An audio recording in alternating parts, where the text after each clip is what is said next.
Thank you so much for everyone coming and joining us in our small little room today. This is exciting. It's a big room. Yeah, you know, it was between space or rain, and we chose avoiding the rain. So I appreciate everyone being here and making it work. Beautiful.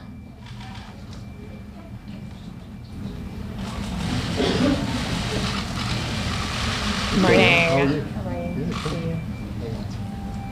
All right, good morning. We will just kick things off right away. As I mentioned, thank you so much for joining us. My name is Maddie Duppler.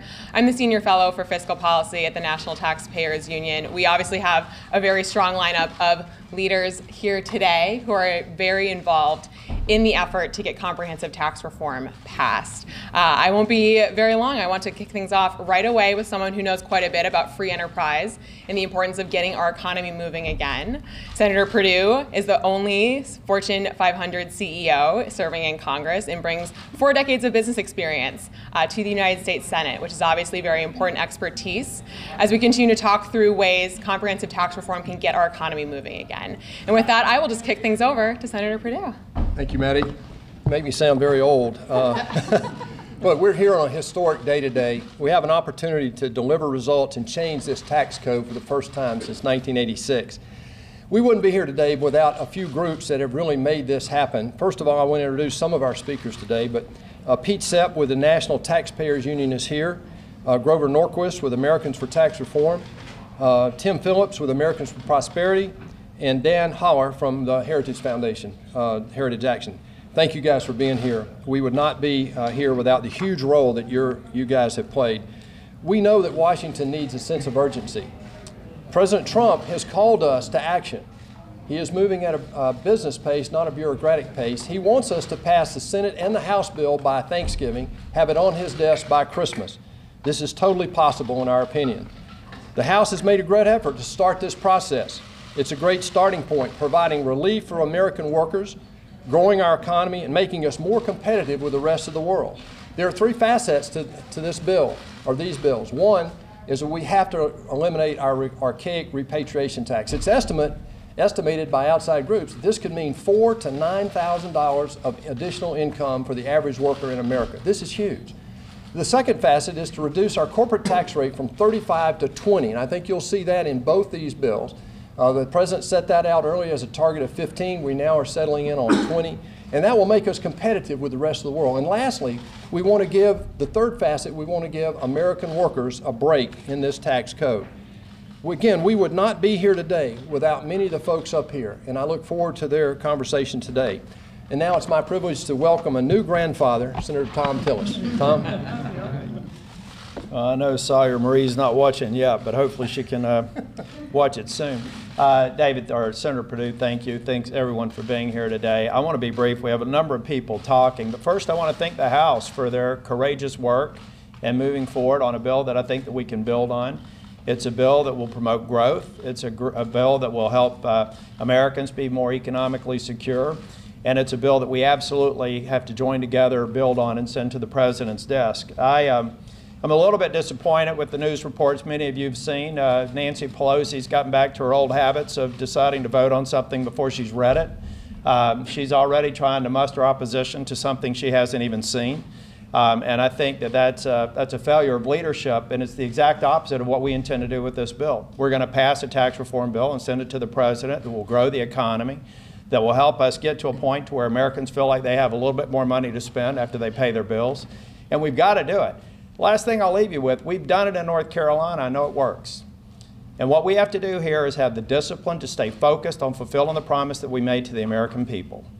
Do not bow to special interest and other people that would either like to kill the bill or keep the bill with only their special interest embraced in it. This is about the American people, and it's about fulfilling the promise that we made to them. I look forward to working with my colleagues in the Senate, with the administration and the House to get this to the President's desk soon. Thank you. We're blessed to have today Secretary of Treasury Steve Mnuchin is here, and also Kelly Conway is with us today as well. Secretary? Thank you. It's a pleasure to be here, and thank you for including me on this. Nothing is more important to the President's economic agenda than tax reform and tax cuts. And I appreciate the opportunity to have worked with members of the Senate and the House since the beginning of the year on this. We couldn't be more excited about where we are. This is about making America competitive again. We have one of the highest tax rates in the world.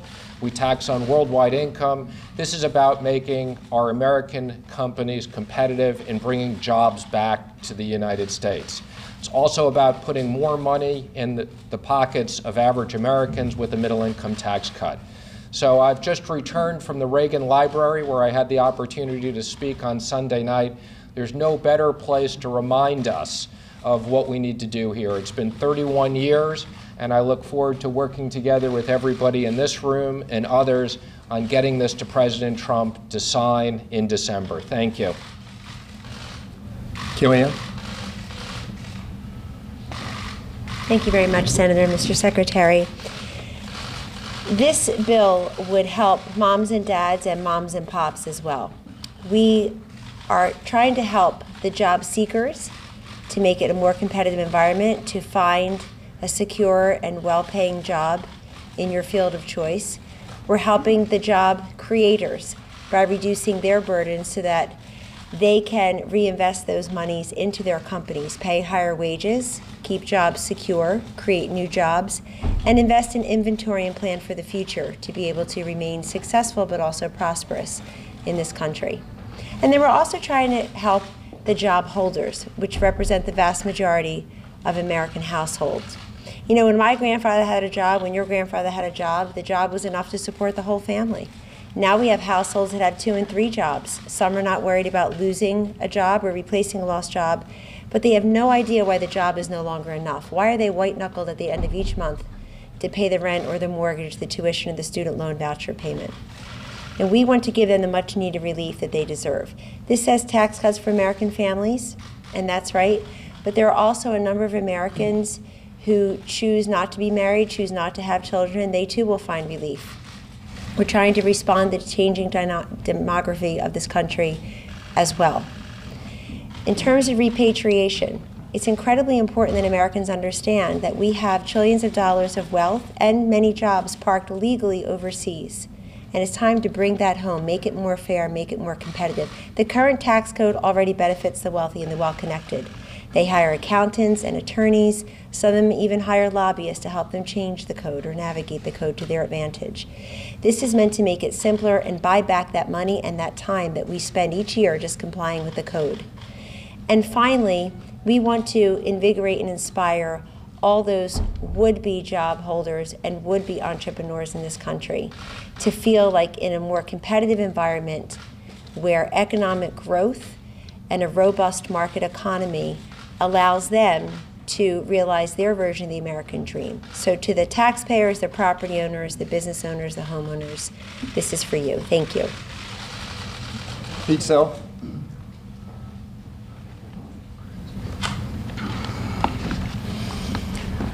How would all of us like billions of hours of our time back? Billions of dollars more in our pockets? Billions in tax savings? A more competitive, growing economy? That's what tax reform is all about. It's delivering on promises that have long been made but not always followed through on. It would be very tempting for us here in Washington to say, we can afford to wait another year on comprehensive tax reform, perhaps just shave a bit off the tax rates, go home and declare a victory. The problem is, by standing still or even making an incremental change, we are falling behind with the rest of the world. Other countries, from the UK to France, are reducing their tax rates.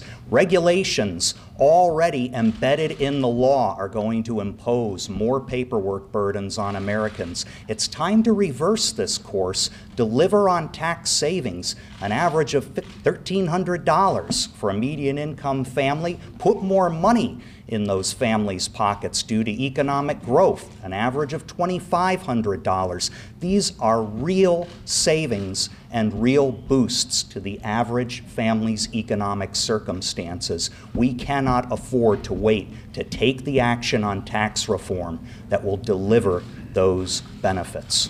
Thank you. I noticed that one of our sponsors today sneaked in. I missed him. I don't know how I do that, but Senator Cruz is here. Thank you, David. Thank you, everyone, for being here. Tax reform is absolutely critical. A major tax cut is absolutely critical, and I believe we will get it done. We will see the House come together, the Senate come together to deliver results on this. Tax reform should follow three critical goals. Number one, front and center, jobs and economic growth. This should be all about jobs, jobs, jobs. More jobs, higher wage-paying jobs, more opportunity for Americans working to achieve the American dream. Number two is simplicity. The more simplicity, the better. There is power in bold simplicity. And number three is fairness. We should be treating the American people fairly, not picking winners and losers in Washington. And I want to commend the House of Representatives for rolling out the initial draft of their plan last week. I think it was a good step. It was a positive step. There are many good elements of that plan. Cutting the corporate rate to 20% is a good element. Allowing expensing of capital expenditures is a good element. Allowing and encouraging American companies to bring capital back to America to invest and create new jobs, that's a good element. All of those, I hope, will be part of what is ultimately passed. I will say that one of the tasks going forward is that in the House and the Senate, I think we need to do even more to provide a tax cut, not just tax reforms, but a tax cut to every American, to working men and women. I think there is a path forward that actually the President laid out last week, which is repealing the individual mandate, the IRS tax, from Obamacare. The IRS tax, the individual mandate from Obamacare, is profoundly unfair. Each year, the IRS fines about 6 million people because they don't have enough money to afford health care. Roughly 80% of the people getting fined by the IRS make $50,000 a year or less. Roughly 40% make $25,000 a year or less.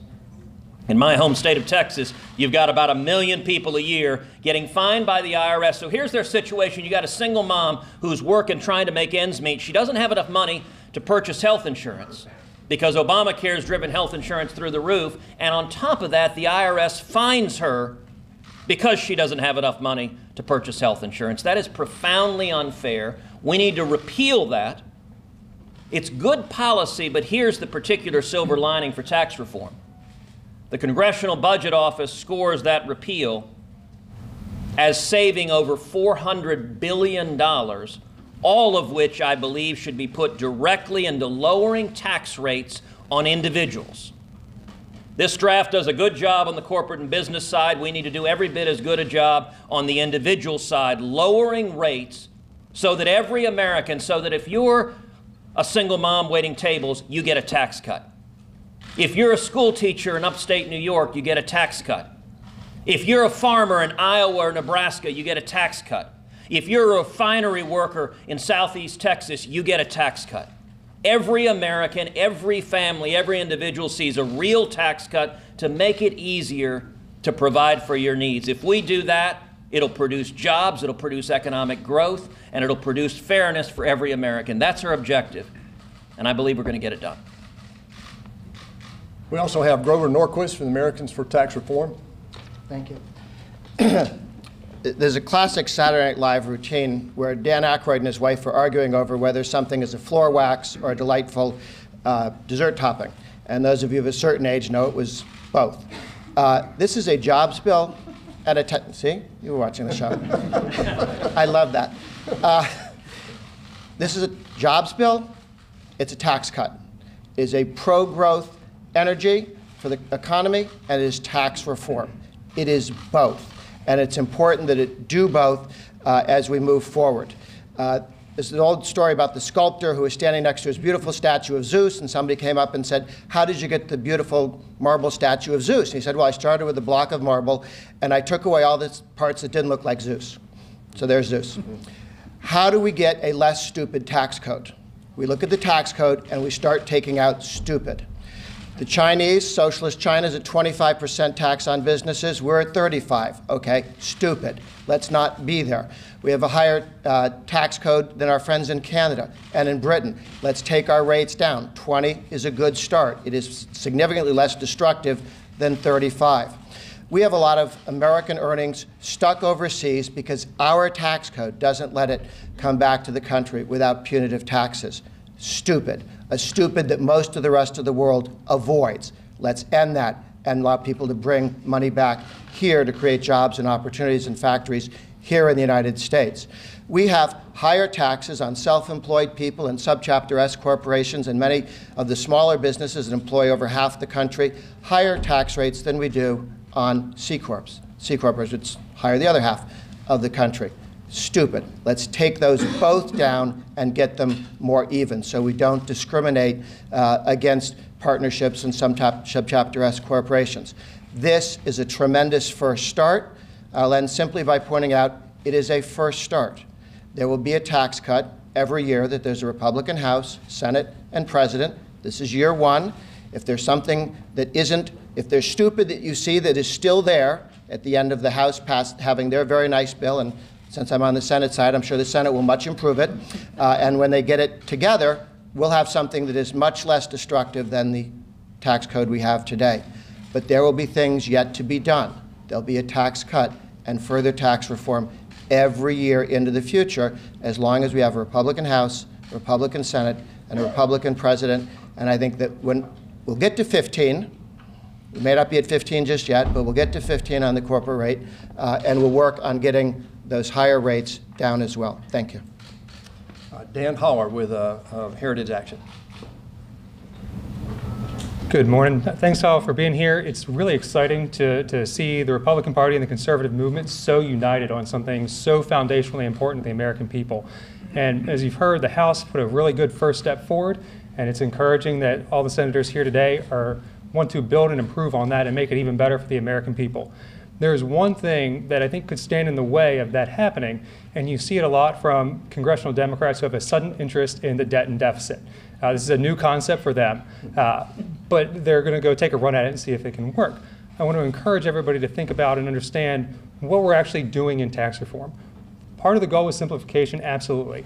The other part is making sure the federal government is confiscating less of people's hard-earned money. And if you look at it, the federal government is collecting more revenue as a percentage of the economy than it has historically after World War II. So we are at sort of high levels relative to where we have been. It's good to give that money back to the American people. And the concern about debt and deficit, the way we fix that is to give economic stability and certainty to the American people. Only when Americans know that their jobs are secure, their homes are secure, their children's futures are secure, can we go and begin doing the hard, fundamental work of reforming the entitlement system, mandatory spending, and so on.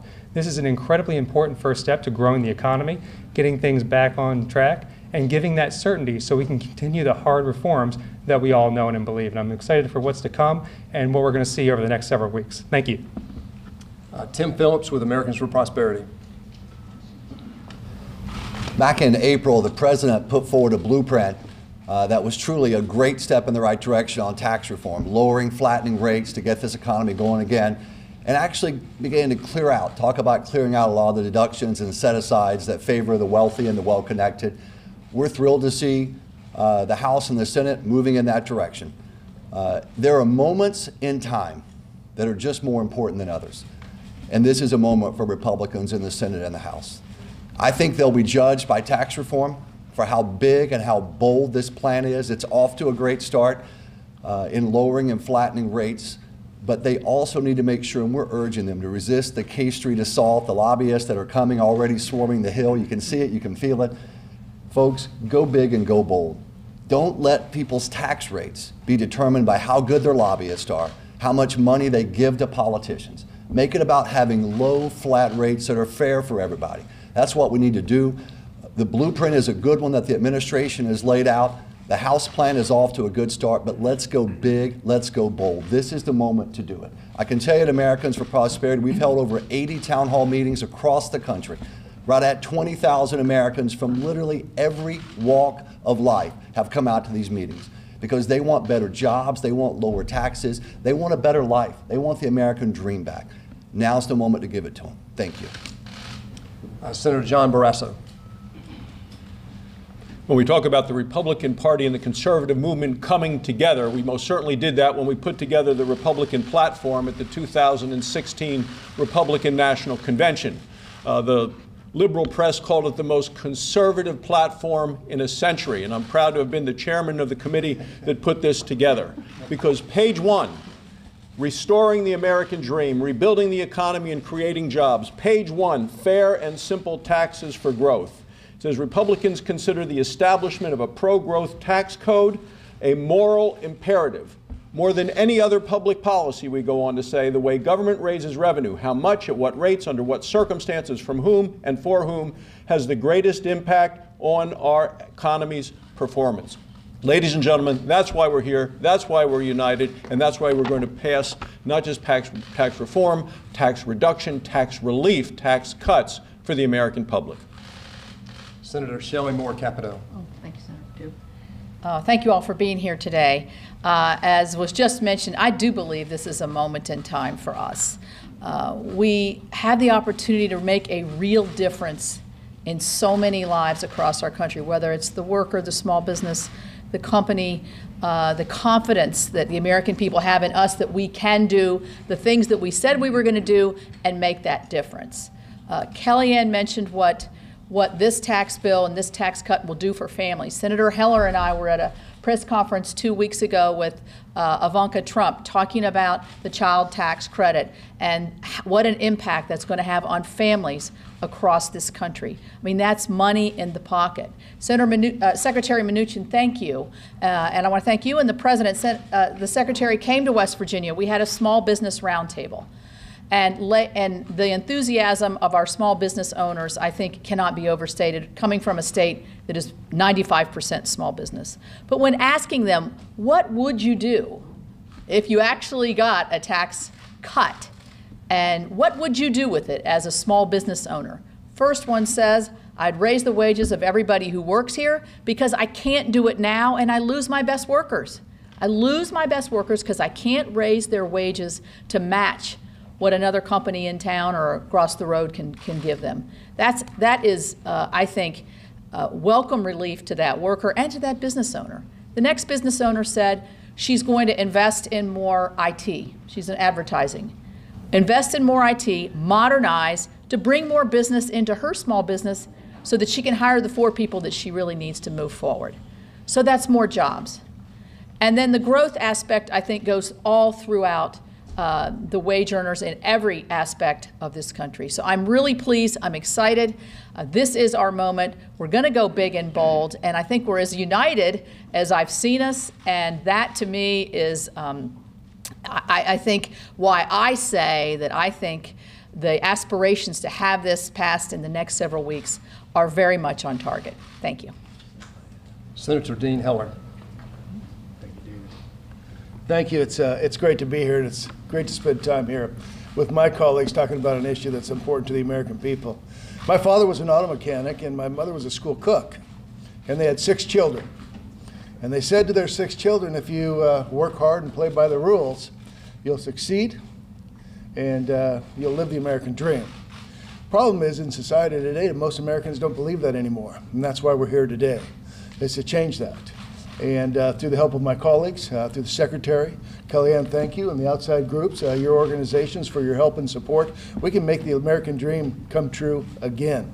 And that's the goal. Just got out of the Finance Committee, putting final touches on the Chairman's mark. It'll be introduced on Thursday. We'll go through amendments in committee all next week, starting Monday, until we're done. And I'm going to anticipate that we'll probably have 100 amendments from the other side, and we'll get a bill down to the floor and do what the President wants us to do. And that's what the Finance Committee is going to do, exactly what the President wants us to do, and that's to make America more competitive and also to make sure that the middle class has a tax cut. That's what the Finance Committee is going to do. That's what we're committed to, and I look forward to working with the committee and my colleagues in getting that done. Thank you. Steve Daines. Thank you, Senator Perdue. We're standing here on behalf of millions of American families who cannot afford a plane ticket, a bus ticket, or a train ticket to come here and fight on behalf of their paycheck and their families. In fact, 4 of the most prosperous counties in our nation are right here within the Beltway. You contrast that to Montana, that has some of the lowest per capita wages in the nation. This is about giving these families a pay raise through a tax cut. It's not a conservative idea or a liberal idea. It is common sense. And in fact, I'm going to quote for you a brief sentence here that's not Art Laffer, it's not President Reagan, it's not Jack Kemp, it's not even George Gilder. It was John F. Kennedy in December of 1962 in New York City, and President Kennedy said this: "The purpose of cutting taxes now is not to incur a budget deficit, but to achieve the more prosperous, expanding economy which can bring a budget surplus." Those of us who have run businesses over the years know a growing business results in growing wages and a more prosperous nation. Senator Mike Rounds. Thank you. I don't think any of us can say it any better than what Steve just said. If we grow this economy, we can actually reduce our deficit. And that's what this is all about. We grow our economy, people get better wages. If we grow our economy, it means there's more revenue being produced with a lower tax rate. And that's what this is about. If we can actually bring in the revenue necessary to not only balance our budget, but to begin the process of reducing the deficit, that's what we're here for. That's what the American people want from us. I come from a family of 11. I'm the oldest of 11. And I remember way back, my mom and dad taught me one thing, and that was that at some point, you gotta balance your budget. And Mom and Dad did that. The way that we do it in some cases is by simply reducing costs. But in other areas, it means you get a second job, which is what Dad did. In this particular case, we bring revenue in. We bring revenue in by growing this economy. And you do that by inviting businesses to once again be profitable, to come back into the United States from other countries that have been less challenging with regard to their tax policies and what our country has become. We have to learn from them. We've got to be competitive. The bottom line, if we want to reduce the deficit, we've got to grow the economy. That benefits the wage earners, and that most certainly means, at least for the next generation, less of a bill that we hand down to them. Thanks, Mike. Senator Todd Young. As a former member of the House Tax Writing Committee and now the U.S. Senator for Indiana, I have heard from countless Hoosiers about the importance of giving them tax relief. They essentially want three things. They want a tax code that is fair, they want a tax code that is simpler, and they want a tax code that allows them to keep more of their hard-earned money. Now, it's been 30 years, over 30 years, since we last had a significant tax rewrite in this country. And in the intervening period, the code has only grown more complex. It's only thwarted more ambitions. It's only killed more ideas. It's only crushed more dreams of rank-and-file Americans. This is our opportunity. This is an essential moment in time. We must get this done. And I think Republicans are united behind this effort. Now, this is personal to me, and it should be personal to every American. I'm the son of a small business owner. My brother now runs the business, and you know what they tell me? They tell me they spend countless hours on complying with the tax code.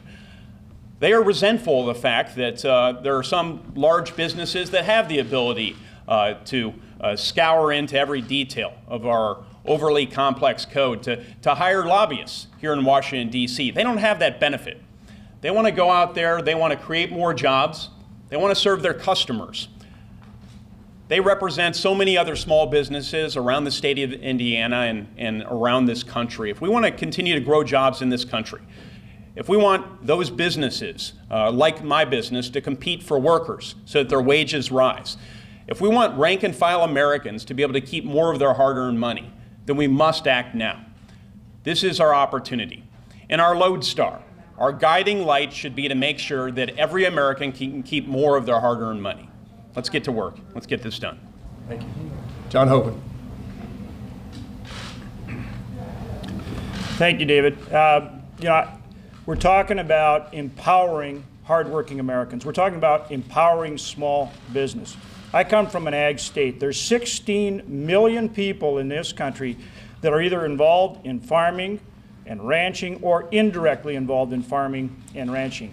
And that's the epitome of small business. You're talking family business when you're talking farming and ranching. And so when we look at this tax cut, it's not just about making sure that people keep more of their hard-earned dollars after tax, the hardworking American taxpayers. But it's really about empowering, energizing, and injecting capital into small business across this country. And small business is the backbone of our economy. And so as we work on this, we want to make sure that that's exactly what we're doing. We're making sure that they have more capital to invest in their farm, in their ranch, in their small business, in plant and equipment. Because then what do? They hire more people. When they hire more people, there's a demand for labor. And when there's a demand for labor, what happens? Wages and income go up. So for every hardworking American out there, it's not just about keeping more of your money after tax. It's about raising wages and income in this great country. Senator John Kennedy. Thank you, David.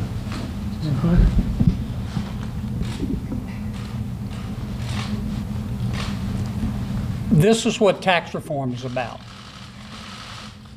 This is all it's about. There are two groups of policymakers I have found in Washington. And I'm not talking about Democrats and Republicans. There are those who believe, as I do, and we do, in more freedom. And there are those who believe in more free stuff. This bill's about freedom. It's about allowing individuals and American businesses to keep more of the money they earn. I believe, and I think many of my colleagues here believe, that people and businesses can spend the money they earn better than government can. And that's all this legislation is about. For an individual, a mom and dad getting up every day, going to work, obeying law, paying their taxes, trying to do the right thing by their kids, it's about giving them more freedom by giving them more of their money and letting them keep more of their money. For our business women and our businessmen, it's about incenting them to take that extra money and invest in new plants and new machinery and new equipment and new software. Now, what is that going to do? It's going to create jobs, but for the current employees, it's going to make them more productive and cause wages to go up. I happen to believe, and I think history bears me out, that a country cannot tax, spend, and regulate itself into prosperity. And that's what we've been trying to do for the next decade. And it hasn't worked. People say, well, that's the way it's done in Washington. You don't understand. That's the way it's done around here. And my response to that is, well, the way we've been doing it sucks. Maybe we ought to try a different approach. And with that, that concludes our prepared remarks. I think we'll take a few questions. Before we do, I just want to thank our outside supporters and all the work you guys have done. I want to thank Kellyanne for hanging around today and all the work you're doing. And Mr. Secretary, thank you for being gracious enough to stay around and handle all the questions today. So, with that, we'll take some questions, sir. You say that this tax bill, that this tax plan will affect everybody. So why isn't this more of a bipartisan issue? I'll tackle that one first. Well, I think it is. We're working with both sides right now, trying to you heard there will be 100 amendments in committee. There'll probably be more than that on the floor. We're doing this in regular order. And so we fully expect to get some support in this tax bill. Look, why wouldn't they support this? This is pro-growth, pro-worker, and it's been proven to work. Thank you. Yes, sir. In terms of the repeal of the individual mandate, there have been discussions with the White House where the President is in favor of that. I haven't noticed that there are no moderate Republicans here, the people who sank the repeal of Obamacare and the repeal of the skinny repeal. Are you concerned, Senator Rubin, answer this question, that might jeopardize this tax bill and inclusion of the repeal of the individual mandate? Well, look, there's going to be long and continued negotiations over the next couple of months. We've got a lot of work to do. We've got to achieve consensus. We haven't done that yet, but I believe we'll get there. One of the challenges of tax reform is if you're reducing rates, under the current approach in the House, they're paying for it by eliminating exemptions. That makes it in many ways more difficult to pass. One of the real virtues of repealing the individual mandate, number one, every Republican in the Senate has voted to repeal the individual mandate, 100% of us. But number two, $400 billion in revenue. If you're trying to make this work, makes it much easier to make it work, particularly if that money is directed to lowering individual rates. Listen, much of the pushback you're seeing to the House plan right now, the business side is terrific, but there are some taxpayers who are losing exemptions, particularly in some high-tax states, like New York or California, that could conceivably be paying higher taxes. I think that is a mistake. I think tax reform needs to cut taxes for everybody. And the beauty of repealing the individual mandate is, number one, you eliminate an IRS penalty that's falling on 6.5 million Americans who are predominantly middle and lower income. So it's immediate relief for those 6.5 million Americans, but it also allows you to lower rates for everyone so that people who are working hard, the result of a Republican majority in both houses needs to be that my tax bill for my family goes down so that I can save for my daughter's college tuition, so that I can save to take my family to Disney World. These are real challenges people are facing, and lowering people's tax bill, I think, is critical to making this happen. And a quick follow-up to that, Kelly and Conway, I understand that the President spoke to Kevin Brady last night. Did he specifically mention that he wants to repeal the individual mandate? Thank you for the question. We respect the fact that a process is ongoing, that it is the job of the legislature, both chambers, to go ahead and follow through with their work. The House has introduced its bill. The Senate will do the same, and there will be the process that occurs. The President has made very clear what his priorities are for both health care reform, but also tax cuts and job security for the American people. I won't reveal any details of a private conversation, but I would go back to a previous question, if I may take a moment. The question as to whether tax cuts and tax overhaul will be bipartisan is really at this point a question for the Democrats, not the Republicans. And we want it to be bipartisan. We welcome their support. We don't know, frankly, how many of them are going to return home and tell the members of their districts or indeed their states that when they had an opportunity to give hardworking men and women across this country and aspiring and enduring entrepreneurs and job creators the tax relief that they deserve, that they expect, that they did not do so for petty partisan political reasons. And I would tell you, as a pollster of many decades, 28 years, that when you look at the polling, specifics really increases support.